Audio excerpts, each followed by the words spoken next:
feel a lot more confident now at the end of the course than I did at the beginning, because the course has got a really amazing practical element to it.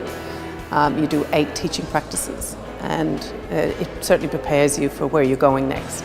The practical courses are a bit scary initially because you haven't done them before, so it's very new, but you do have to get up there in front of all the students and you have to deliver a good course for them, because in the end they're the people that matter, and it has to flow properly and have good sequence. It's better and better with each one you do. The experience improves as you go along. You know, it'd be fair to say it's a little daunting at first, but it definitely gets better as you go along, and you get a nicer feeling. You get more comfortable.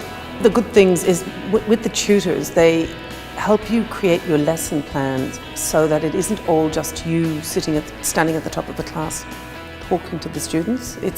You make all the classes interactive, so the students are actually doing lots of activities, and they're varied, and they're all learning activities, but a lot of them are fun, a lot of fun, you know, and you get them to do a lot of student-centered activities where they're talking to each other. They're talking around the subject you're trying to teach them, so it might be a grammar topic or it might be a reading skill, and they have to do these activities around it. Yeah, so it is interactive.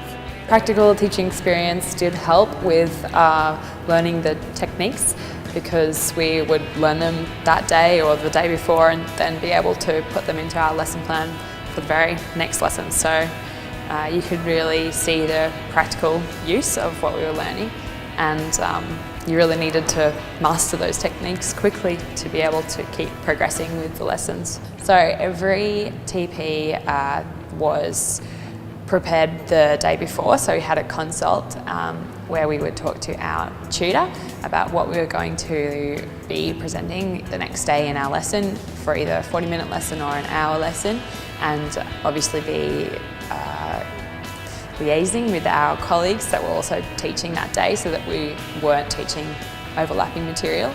And then we would go home and work on our lesson plan for maybe 4 or 5 hours, make sure that all of the grammar was included in our language analysis and that everything was staged properly and that nothing was missing. Then I would come in before class and make sure all my photocopies were done, and I had a plan for my tutor, hand that in at 10 AM before our lessons, and then be ready to teach by 4 o'clock that afternoon. And the next day we'd have feedback as a group, and also we would get feedback in a hard copy on our lesson plan, so all of what our grade for the lesson was and any specific things, any specific criteria we needed to work on. So there was a lot of feedback all throughout the course, and the teaching practice is a very important component. Definitely enjoyed teaching. The students are all really lovely, intelligent people, and they're so motivated to learn and enthusiastic, and it was always really fun, even if you were nervous. They were really engaged in the lessons, and it was a great experience, really rewarding.